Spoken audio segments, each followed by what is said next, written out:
I guess I should probably put us in the stream. Yeah. How's it going? What's going on? So Hello. Tonight we are going to be talking about a very brutal subject. Viewer discretion is Bowling. advised. No. Not Bowling for Columbine. That documentary is terrible. Yes. Ah, yes. All right. So usually want to say something ahead of time. Me? Yeah. It's better to burn out than to fade away. Okay. Yeah. Then. It's Def Leppard stuck in my head. I really encouraged the band back in. They sold their soul to me at one point, you know, and well, when they talk about pouring sugar on them. All right, so let's get to the comments. Hey, Mikey. Hey. Hey, Natalie. Hi, Natalie. What's up, Ange? Hi, Ange. Kisa, your name is spelled different. Oh, because you're on the Kisa's YouTube. Awesome. Yeah. Calvin, what's up? I see. Gets box of tissues. Yes, I know. Who said that? Kisa, because this is going to be kind of brutal. Yeah, well, tonight we're mostly getting into, like, who they are. Who, Eric and, I forgot the other guy's name already. Dylan. That's what we're going to be talking about tonight. And then Sunday night, we're going to get into the actual massacre and everything like that. So Yes, he is repeating lines from Def Leppard. yes. And now Kisa's over on Facebook. What's up? All right, guys. So, I guess I should put in here, warning, the content within this video is for mature audiences only. Viewer discretion is advised. This is going to be an extremely brutal subject. So, trigger warning. All right, let's dive into this. Nice, Mikey. So, you guys may know the names, but I'm going to say them. Eric David Harris. Dylan Bennett Klebold. That's always the weirdest name. Of all the things. Klebold. No, of all the things I find weird. They were American mass murderer. They were an American mass murder duo who perpetrated the Columbine High School massacre. I don't know about you guys, but I was going into high school when this happened. Well, the human I possessed was in high school, in junior in high school, and I was going into high school. I remember because we used to wear trench coats and all that stuff, and I used to tuck my pants down to my boots and everything like that because I was a huge thrash metal head and still am to this day. But this right here caused a lot of discrimination here among metalheads and stuff like that. A lot. I got stopped by the police so many times after this, well into the 2000s. All because of a trench coat. Oh, yeah. So, Harris and Klebold killed 13 people and wounded 24 others on April 20th, 1999 at Columbine High School, where they were seniors. This took place in Columbine, Colorado, if you guys didn't know. After killing most of their victims in the school library, they simultaneously committed suicide. Mm-hmm. At the time, it was the deadliest high school shooting in United States history, with the ensuing media frenzy and moral panic leading it to become one of the most infamous mass shootings ever perpetrated in the United States. Yeah. Mikey says, bunch of buttholes if you ask me. Yeah. Natalie says they were big fat douche canoes. Yeah, and Natalie says, yeah, it did hex. Agreed. It caused. Well, this came in on the tail end of also the satanic panic and everything too. So. And me too. I remember seeing that on the. Keep in mind, I was going into high school, so, or at least, the body I possess. 99, weren't you? You were getting ready to go. I was going into high school, and I went to a really small private school at the time, and they were showing it on TV at our school as we're all getting ready to go to high school, and we're all like... The year later or something like that? No, we're, like, yeah. Because I started in 2000, really, but, they're prepping us for it and everything like that, and here we are. It was... They're like, here you go, this is what's going on, and we're just like, is this what high school's like? Oh, a couple kids at my school called in some fake bomb threats, and literally only a third. My school had about 3,000 or 4,000 in there, and I would say honestly about 500 kids showed up for the next week. Yeah. Parents were keeping them out of school and everything like that. I showed up, so because I was on a farm and. What else were you gonna do? Yeah. Maybe. So, Mikey says, man, I got in trouble for jamming to Manson, ICP, Eminem, and wearing memorabilia of those singers. Yeah, they really blamed Manson. I mean, okay, look, we all know now Manson's pretty much an a-hole. But at the time, that didn't seem to be the case. And really... Like I said, this was at the tail end of the satanic panic. And this kind of like brought it all to a head, and that's when anybody who was wearing black, anybody who was into different type of music, it really came to a head across the nation. Well, the interesting part is they only sort of listened, like they listened to some Marilyn Manson, not even like... Because of these guys, it literally came to a head, and like everywhere, didn't matter what you were doing, if you were wearing this stuff, all it took was a uniform, because like I said, thrash metal, black metal, I've always been into that ever since I was in high school, and they didn't really see the bands, but they saw the uniform, and I would wear a trench coat, I would wear pants tucked in my boots, all this other stuff, gauntlets and stuff like that, and it was bad there for a couple of years, real bad. Yeah. Oh yeah. So Harris and Klebold met when they were in 7th grade. They became increasingly close over time. By the time they were juniors, they were described as inseparable. There are differing reports. Some say that Harris and Klebold were very unpopular students and frequent targets of bullying, while others say that they were not near the bottom of the school's social hierarchy, and each of them had many friends. Now that seems to be the more accurate one. They were toward the middle of the bottom. Not the bottom, but they were toward like the middle. They weren't they weren't bullied the way they're trying to say it was. They were not bullied. If they were, it was just probably a jock here and there, or someone coming by and just saying something smart to them, and that was it. Eric was actually a huge bully. Yeah, they were not small guys either. Not one bit. So. Yeah, Eric Harris was actually quite the bully. Yeah. Dylan was not, but he honestly, I think if it wasn't, and we said this last night, if it wasn't for Eric and Dylan being friends, I don't believe Dylan would have done this. No, he was very much the codependent type and kind of just went along. Eric Harris was the dominant personality, and... Hey, Sykes! Hey, Sykes! That's, yeah. So, sorry to, like, ADD there. But, from their journals, Harris and Klebold had seemed to be planning the attack during their sophomore year. Throughout the next year, Harris and Klebold meticulously built explosives and gathered an arsenal of weapons. Harris and Klebold left behind several journal writings and home videos foreshadowing the massacre and explaining their actions with what they hoped to achieve.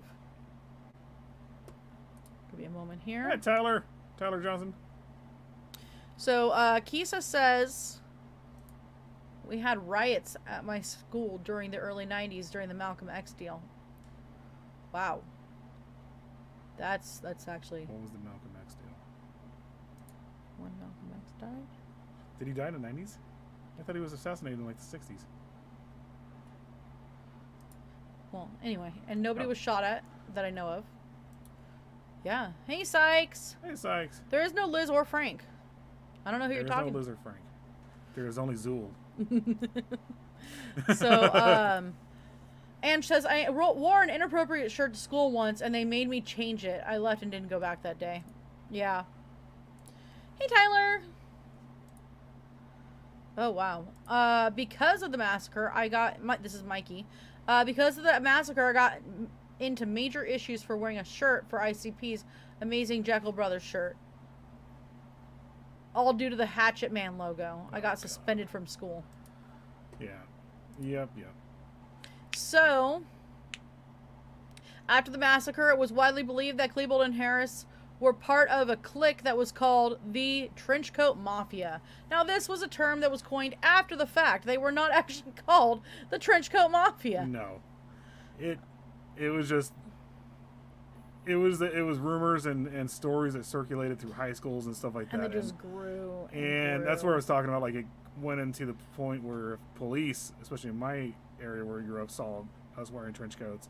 We got hassled left and right. Oh, yeah. I had my car. And I get it. They were afraid. They thought this was something new. This never really happened before. It happened a couple times, maybe like a minor, but it wasn't like this. The media really glommed onto it, and it was just nonstop, fear-mongering and everything through the media. And then all of a sudden you have people who are afraid, don't know what's going on, doesn't understand the culture, doesn't understand metalheads or anything like that, because it's an extreme genre.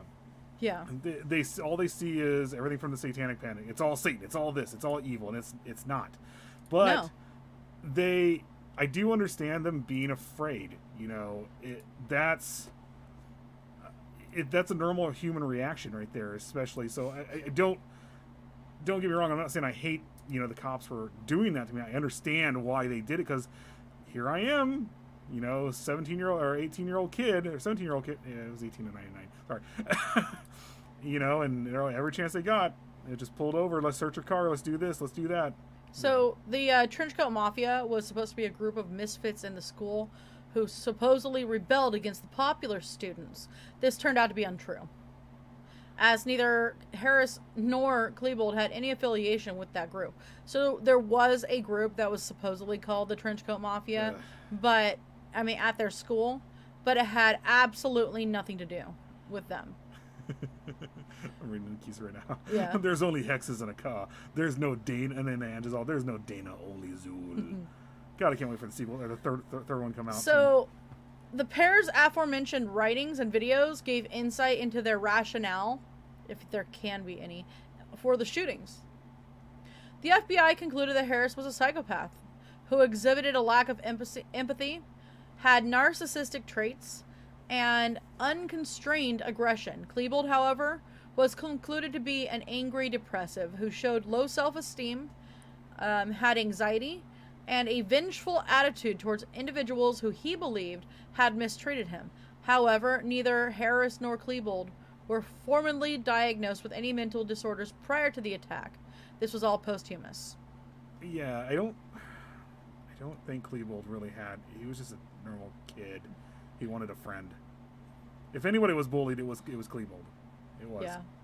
However, so the following years, various media outlets attributed multiple motivating factors to the attack, including bullying, mental disorders, racism, psychiatric medication, media violence, video games, music. The video game thing is major because he had an AOL account. Not major, but the reason why they glommed onto that was because he was huge into Doom and what was that? Quake when it first came out, all that stuff. Yeah. That's what he that's what they did. So, despite these conclusions, the exact motive for the attack really does remain inconclusive still. Go ahead. Yeah, no, it really comes down to, I think they just wanted to cause death and destruction. There are people that don't have any real motivation for this shit. They just want to do it. Exactly. I mean, you look at I was gonna say Ted Bundy. He was wronged by one woman at one time, and well, not wrong, but was rejected. He was dumped. He was dumped. He was rejected, and in his head, he was wronged, and he always went after brunettes. Yep. Well, predominantly. Predominantly, that was his thing. So Harris and Klebold have become pop culture icons. Isn't that insane? Yeah, that's crazy to me. So, with the pair often being portrayed, referenced, and seen in films, television, video games, music, books, many killers since the shooting have taken inspiration from the pair, either hailing them as heroes, martyrs, and even gods, or expressing sympathy for them. Harris and Klebold have also grown a fan base who have been coined the Columbiners, who write fan fiction and draw fan art of them. Others have also dressed as them for cosplay and for Halloween. Yeah. I don't know if you can see the look of disgust on my face now. Yeah. You look at popular, TV and so they look at American Horror Story, Monster House. Mm-hmm. What's his face in there? That was literally him. It was both those characters both the Harris and Dylan put together in one character. So Mikey said also anything Slayer, King Diamond, and so many others were prohibited from his high school. Even doing things with the Homies logo. Really? Yeah. And they had an issue with Doom, Quake, Diablo, Duke Nukem, other first-person shooter games. Natalie says Sandy. It was Sandy Hook. Sandy Hook. It was Sandy Hook. One of them. What's his face? The spokesperson kid. I can't stand him. But anyway, he. It's his father who has ties in that. So there I was. Sorry. So there I was on vacation, and then it happened again. Yeah. Not making fun of Sandy Hook. No. I'm making fun of that guy. He's an Hogg. intentional Hogg. David Hogg. Oh, Hogg. Whatever. Hogg. Hi, Nadine. What gets me when some started going after the elementary children. Yeah, Sandy Hook. Yeah, that. No, not Sandy Hook. What was the one that was in Florida? I don't remember what that one was called. Dear God, how many? Hi. So many school shootings that we have forgotten. We're forgetting names now. We can't forget the issue. Yeah, Anarchist Cookbook. Yep. Which, by the way, if you've ever read it, it's whatever. And now it's not. It's. Okay, I know I've read it though. Yeah, don't read it. Don't look that up. If you don't, that will immediately get you pinged by That goes FBI watch list immediately. Yeah. King Diamond, nice. Yeah. Natalie says hi, Nadine. Hi, Rebecca. What's up, Rebecca? Alrighty. So let's get into the early life for both Eric and Dylan. So Eric Harris, born Eric David Harris, born April 9th, 1981, in Wichita, Kansas. Harris's parents were both born and raised in Colorado. His mother, Catherine Ann Poole, was a homemaker. His father, Wayne Harris, was working in the United States Air Force as a transport pilot, forcing the family to move around the country sporadically. In 1983, the family moved to Dayton, Ohio, when Harris was 2 years old. 6 years later, the family relocated to Oscoda, Michigan. The Harris family moved to Plattsburgh, New York in 92, and then to Colorado the next year when Wayne retired from the military. Kyle Ross, a former classmate of Harris, said he was just a typical kid. Well, he hadn't grown up enough around. I mean, or to really start showing traits of being a psychopath, other than this one act. Well, yeah.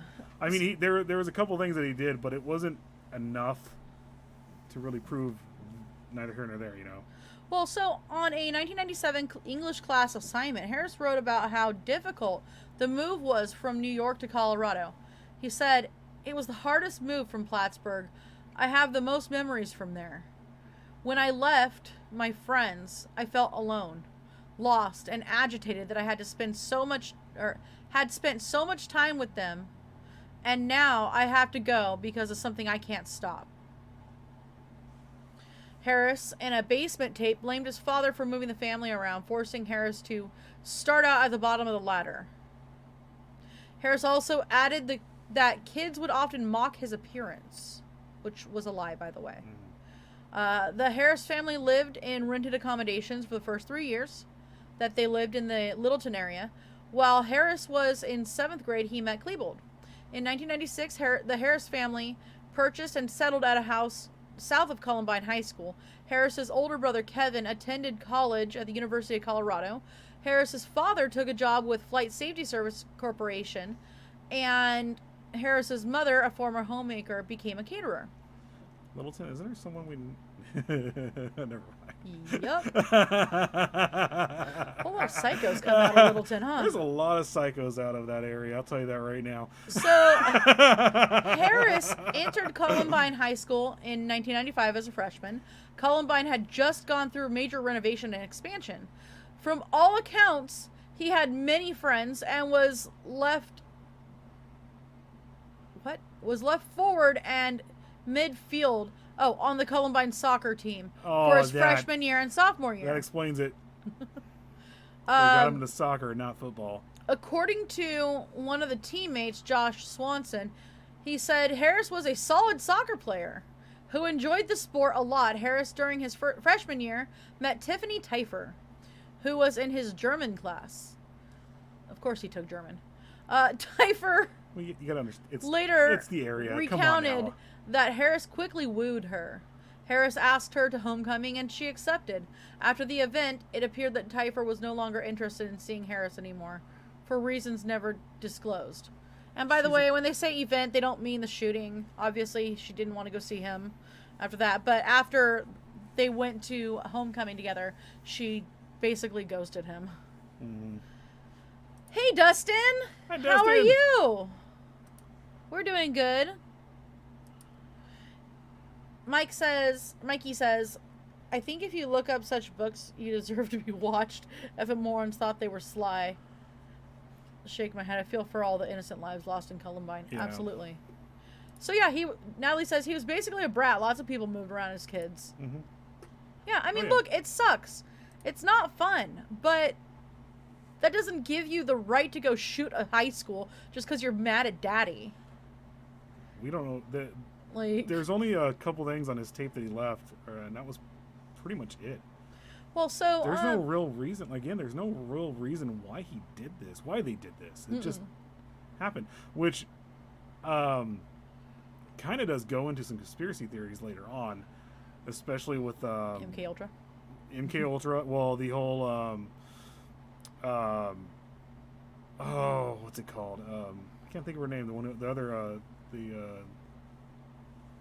Oh man, I can't think of the little girl that died in Colorado too. Was kidnapped and murdered in their basement. They're rich. JonBenet Ramsey, yeah. That all happened around within the same time Which span. I would love to cover, but I'm seriously scared to cover. Well, they actually think they found out who did it, or they pretty much know who did it now. Oh yeah. So. Well, still scared to cover it. Yeah. So, when Teifer refused to socialize with Harris again, Harris staged a fake suicide, sprawling on the ground with fake blood splashed all over him. When Teifer saw him, she began to scream for help, at which point Harris and his friends began laughing. Okay. Prompting Teifer to storm off, shouting at Harris to get psychological help. Yeah, Natalie, MK Ultra and Dark Barrel, yeah, they are. Oh, yeah. Mikey says, yes, I played violent video games, listened to heavy metal and rap, watched horror movies, got bullied through high school, but that wouldn't drive me to even think about that. Big Issue, Pearl Jam song. Yeah. Oh, it's a good song. Jeremy? Yeah. Did they ever find... We might talk about that one day, to be honest. It's a subject that's a little difficult to touch on. Mostly just because of the family ties, the familial ties. What do you mean? You don't want to talk about JonBenet Ramsey and get sued. That's what I mean. Oh, yeah. No, it's... Talking about the history of it is one thing, but that, we wouldn't be showing videos and stuff like that. So, now we're going to talk about Dylan Klebold, early life. Dylan Bennett Klebold, or Benet, I don't know, Bennett, was born on September 11th, 1981, in Lakewood, Colorado, to Thomas and Sue Klebold. On the day after the shooting, Klebold's mother remembered that shortly after Klebold's birth, she described what felt like a shadow had been cast over her, warning her that this child would bring her great sorrow. Yeah? You know, I get it. I get that you would say something like that to try to, like, I don't know. That just seems horrible to say. What do you mean? She said that her child cast a shadow over I'm sorry. her. The way you paused, I was like, what's going on here? Oh, well. Yeah, but I mean... Maybe she really had this feeling. Maybe she really did. Who knows? Or maybe she caused it. Or maybe hindsight's 20/20 with her and she is saying it now. Maybe she caused it. Maybe she... I don't know. Who knows? I'm not saying she did by any means. By the way, Eric Harris's mother does a lot of good. And by no means am I talking negative. I was just saying, like, if you act like your child is a burden and casts a shadow, there might be some more issues there. So she said, I think I still make of it what I did at the time. It was a passing feeling that went over very quickly, like a shadow. Sue said in an interview with the Colorado Public Radio. Klebold was soon diagnosed with pyloric stenosis. Pyloric stenosis, a condition in which the opening between the stomach and the small intestines thickens, causing severe vomiting during the first few months of life. Sue later assured herself that the feeling that she had that her son would bring immense sorrow was that her son would be physically ill. Steve! What's up? Steve Kitty Cat. I was sending him some funny meme or TikToks today. Yes, there is info, but they will sue the shit out of you. That's why you don't hear about it. That's also the clue that tells you something. Wink, wink, nudge, nudge. Yeah. Well, there's a lot of podcasts that go out there and just tell the history of it. And that's basically what we can do with it. But as in... Hi, Igor! Hi, Igor! Oh, hey, what's going on? What's up? Yeah. They do tend to go after a lot of people. It's great to see you, too. Haha! Love that he dropped in. I love that you dropped in! Yes. So... Here we go. Klebold's parents had met when they were both studying art at Ohio State University. The two quickly became smitten with each other. After they graduated, both of them, they married in 1971. Their first child was Byron, and he was born in 1978. Thomas had initially worked as a sculptor, but then moved over to engineering for a more financially stable job. Sue had worked in assistance services with disabled children. Furthermore, Klebold's parents were pacifists and attended a Lutheran church with their children. I don't know what that has to do with anything, but okay. Both Klebold and his older brother attended confirmation classes in accordance with the Lutheran tradition. I did that as well. As had been the case with his older brother, Klebold was named after a renowned poet, Dylan Thomas. At the family home, the Klebolds also observed some rituals in keeping with Klebold's maternal grandfather's Jewish heritage. Klebold attended Normandy Elementary School for the first and second grade, then transferred to Governor's Ranch Elementary School, where he was part of the Challenging High Intellectual Potential Students program for gifted children. According to reports, Klebold was exceptionally bright as a young child, although he appeared somewhat sheltered in elementary school. When he transitioned to Ken Carlisle Middle School, he found it difficult.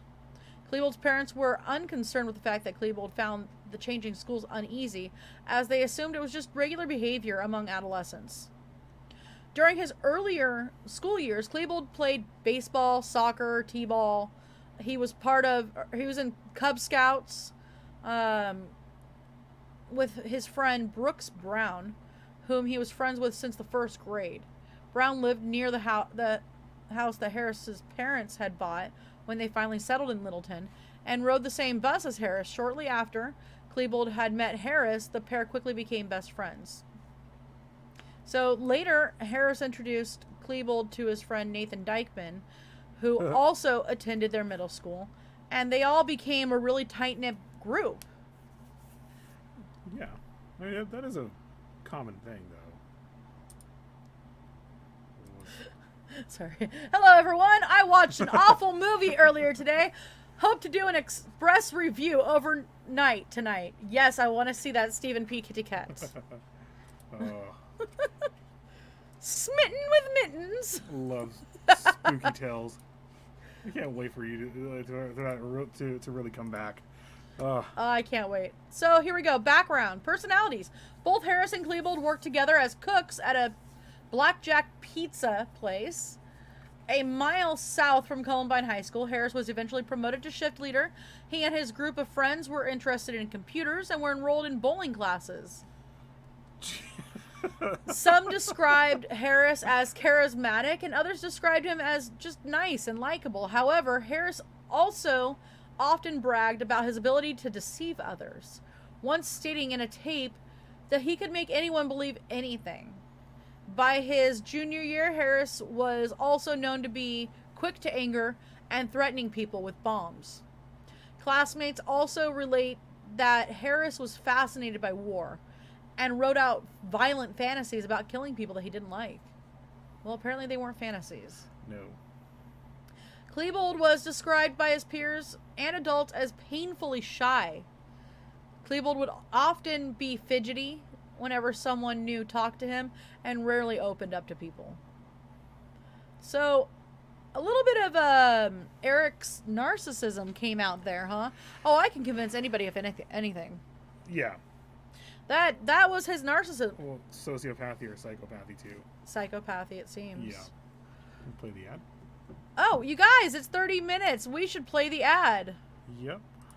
So, we will be right back after this short video from our sponsors.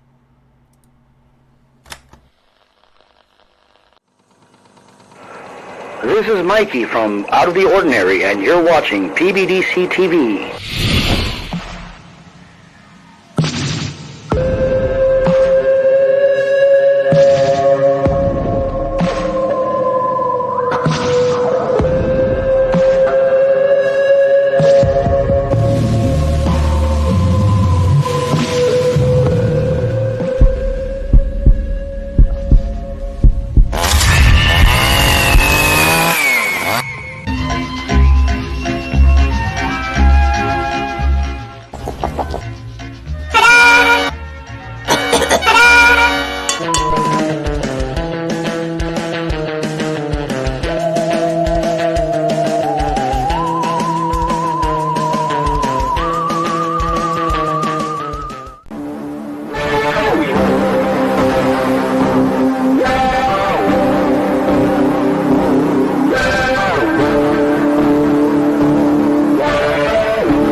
I'm listening to music and getting a little bit of time for some creepy research, I'm always representing with my PBDC merch.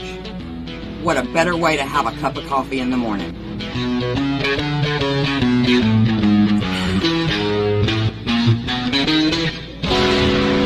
Don't forget to check out our other cool merch at rootsbleedred.com. That's rootsbleedred.com.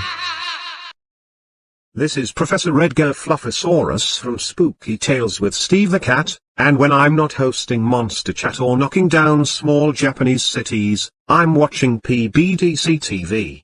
Now back to the show.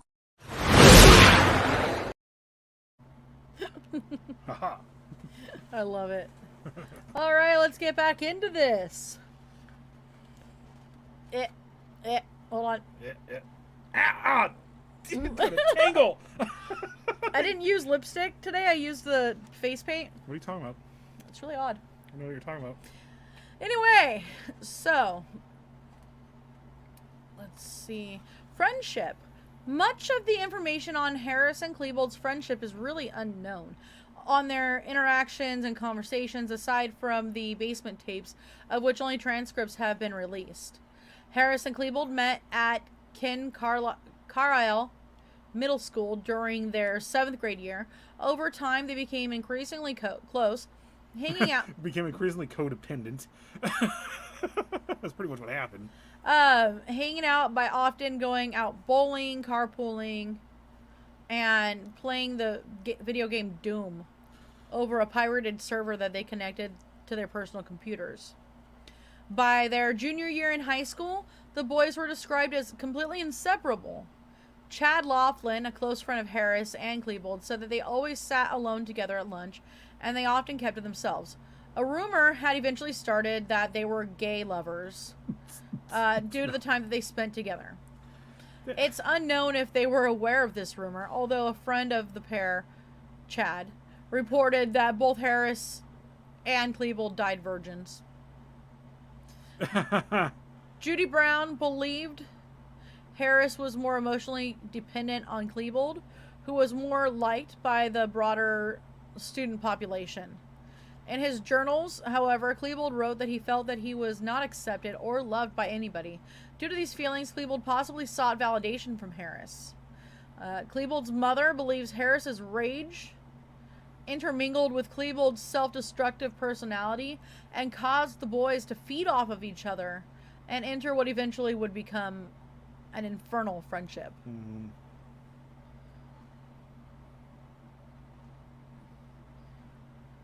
Winnebagos.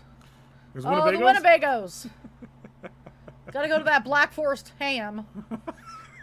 Oh, God. I mean, is Columbine near the Black Forest ham? I think it is. It might be. Maybe this... Sorry. Oh, here it comes. Here it's gonna start now.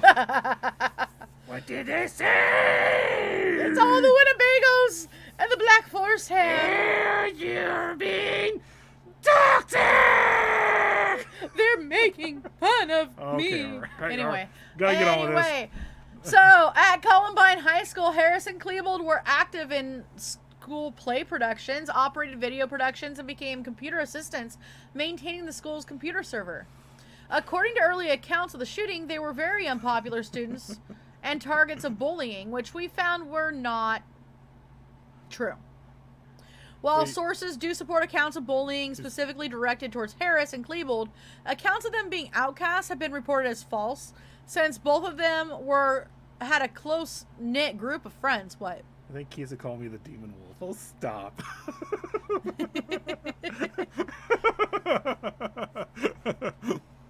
So, hold on. Thank you, Itches. Kisa. Don't want to look like I'm picking my nose. Who's having Black Forest ham? Oh, God. Oh, it's gonna start now. Oh God. So we talk about ham and our views go up. We're talking about the Black Forest ham. And our views go up. What the hell? Okay. Oh, they're reporting back now. No, I'm just kidding. I'm just kidding. Hey, John, what's up? Hey, John! So, reminds me of the In Cold Blood killers, if you know them. Each one alone wouldn't kill anyone, but together they made a third personality. Yeah. Well, what's the omelette du fromage thing? Filet du. They fell into their own fantasies and stuff like that. That's what they did. Yeah. And they thought they could take on the world, which they tried. She's talking about herself. Oh! I would have... I'm just kidding, Keith. I'm sorry. Bacon! Bacon! Bacon! How did this go so I don't know. awry? Ooh, rye. So Harris and Klebold were initially reported to be members of a clique called the Trenchcoat Mafia, despite later confirmed that the pair had no connection to the group, and furthermore did not appear in the group's photo in the Columbine High School yearbook in '98.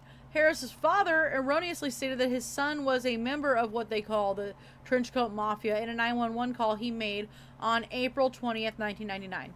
Klebold attended the high school prom 3 days before the shootings with a classmate named Robin Anderson. A lot of these people, too... Sorry, I stood off the side of... Where did... Hexxus has, Wardrobe malfunction. disappeared. Sorry. Having issues today. A lot of the people, there's a tape, I think it was the basement tapes, and you can find bits and pieces of it, even on YouTube. They hung around, actually, a lot of people. They really did. They were actually quite popular. Yeah. Or they jumped off the Eiffel Tower. Oh, God. Franz Reichelt. I thought you were going to talk about the Call of the Void. Oh. Le Père de Vide. Yeah, well, they actually technically, maybe they did feel the Call of the Void, too, which is why they... Maybe. This is getting into metaphysical stuff now, which is my expertise. I recognize you, my demonic friend, Hexxus. And Akka, my Wendigo friend. Yay. Whee! So, Harris and Klebold linked their personal computers on a network and played video games over the internet. Harris created a set of levels for the game Doom, which later became known as the Harris levels. The levels are downloadable over the internet through DoomWads. Yeah. One thing that, a side note, one thing that Doom did, as long as you bought the game from ID, they gave you the ability to just create levels left and right. Mm-hmm. And that's what they were doing at the time. Can you imagine this was over dial-up, too? Yeah. Yeah. Harris had a web presence under the handle Reb, which was short for Rebel, a nod to the nickname of Columbine's sports team, which is interesting. Oh. He was in soccer and everything like that. It wasn't like he wasn't doing. He was active in all that stuff. So other online aliases included Vodka, Rebel Doughmaker, Reb Doomer, Reb Domine. Klebold came up with different variations of the word vodka. One of the funniest. Capital V, lowercase O, capital D, capital K, lowercase a. One of the funniest, absolute funniest, and it got me killed a couple times in Call of Duty. Was this guy's gamer name was, oh look, a pity. And then I read it. I was like, oh look, a pity. Also, bam, just dead. I was like, you got me, sir. Another one was the guy had a Carl of Duty. It was great. Absolutely great. Carl, was that you? Calling you out, Carl. So seemingly inspired by the alcoholic drink. Really, you think? Well, duh. No. I'm so shocked right now. This is the look of surprise. Harris had various websites that hosted Doom and Quake files, as well as team information for those whom he gamed online with. The sites openly espoused hatred for people in their neighborhood and the world in general. Mm-hmm. When the pair began experimenting with pipe bombs, they posted the results of the explosions on the websites. The website was shut down by AOL. Well, this is something we're going to get after the shootings, and were preserved by the FBI. This is something we're going to get into in part 2 on Sunday. There's timestamps and a timeline to everything happening, and they even go into the AOL stuff. So, initial legal encounters. On January 30th, 1998, Harris and Klebold broke into a locked van to steal computers and other electronic equipment. An officer pulled over the duo driving away. Harris shortly after admitted to the theft. They were later charged with mischief, breaking and entering, trespassing and theft. They both left good impressions on juvenile officers who offered to expunge their criminal records if they agreed to attend a diversionary program which included community service and psychiatric treatment. Harris was required to attend anger management classes, where again he made a favorable impression. The boys' probation officer discharged them from the program a few months ahead of schedule for good behavior. Of Harris, it was remarked that he was a very bright individual. They're making me laugh. I can hear that.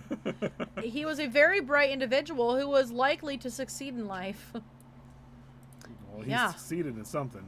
Not a Well, good thing. Klebold was said to be intelligent, but needs to understand that hard work is part of fulfilling a dream. Again.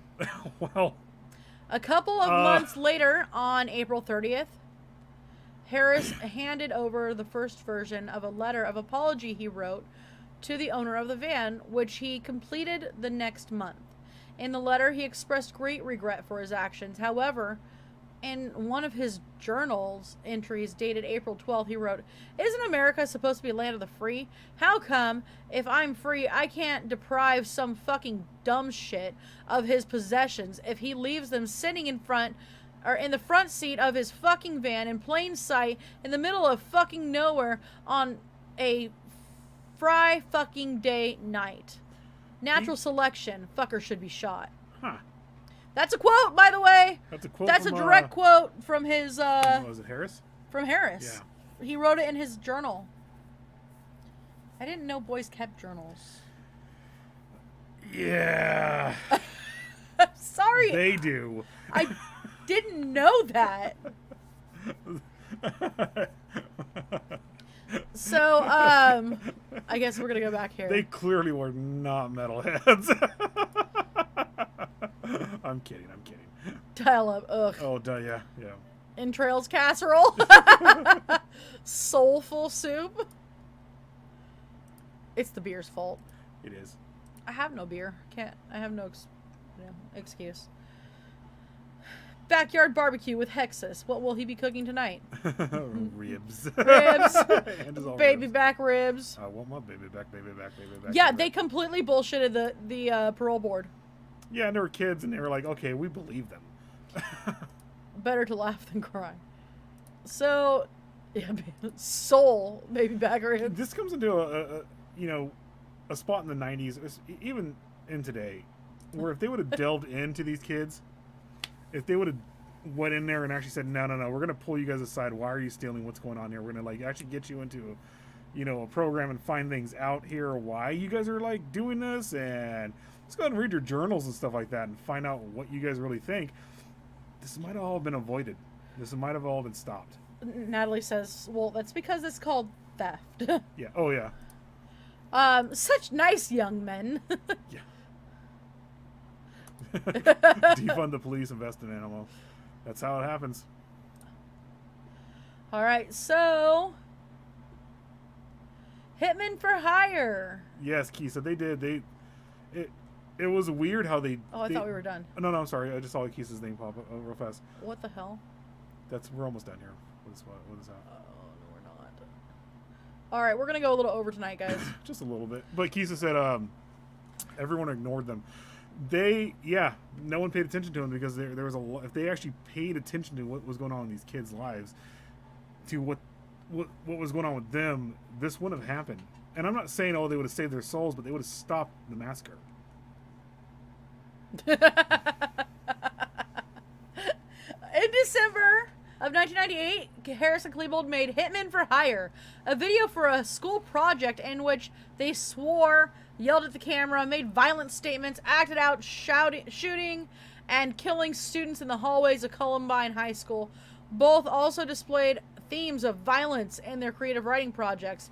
Of a doom-based story written by Harris, On January 17th, 1999, Harris's teacher said, "Yours is a unique approach, and your writing works in a gruesome way. Good details and mood setting." Harris and Klebold were unable to legally purchase firearms due to them both being underage at the time. Klebold then enlisted Robin Anderson, the student that he went to prom with 3 days prior to the shooting, an 18-year-old Columbine student and old friend of Klebold's, to make a straw purchase of 2 shotguns and a high-point carbine for the pair. In exchange for her cooperation with the investigation that followed the shootings, no charges were filed against her. After illegally acquiring the weapons, Klebold sawed off his Savage 311D 12-gauge double-barrel shotgun, shortening the overall length and to approximately 23 inches. Meanwhile, Harris's Savage Springfield 12-gauge pump shotgun was sawed off to around 26 inches. The shooters also possessed a Tech DC-9, Yeah, Tech 9. a Tech 9, semi-automatic handgun, which had a long history. The manufacturer of the Tech 9 first sold it to Miami-based Navigar Incorporated. It was then sold to Xander's Sporting Goods in Baldwin, Illinois in 94. The gun was later sold to Thornton, Colorado firearms dealer Larry Russell. In violation of federal law, Russell failed to keep records of the sale, yet he determined that the purchaser of the gun was 21 years old or older. 2 men, Mark Maines and Philip Duran, were convicted of supplying weapons to the two. The bombs used by the pair varied and were crudely made from carbon dioxide canisters, galvanized pipe, and metal propane bottles. The bombs were primed with matches placed at one end. Both had striker tips on their sleeves. When they rubbed against the bomb, the match head would light the fuse. The weekend before the shootings, Harris and Klebold had purchased propane tanks and other supplies from a hardware store for a few $100s. Several residents of the area claimed to have heard glass breaking and buzzing sounds from the Harris family garage, which later was concluded to indicate that they were constructing the pipe bombs. Mm-hmm. More complex bombs, such as the one that detonated on the corner of South Wadsworth Boulevard and Ken Carroll Avenue, had timers. The 2 largest bombs built were found in the school cafeteria and were made from small propane tanks. Only one of these bombs went off, only partially detonating. It was estimated that if any of the bombs placed in the cafeteria had detonated properly, the blast could have caused extensive structural damage to the school that would have resulted in hundreds of casualties.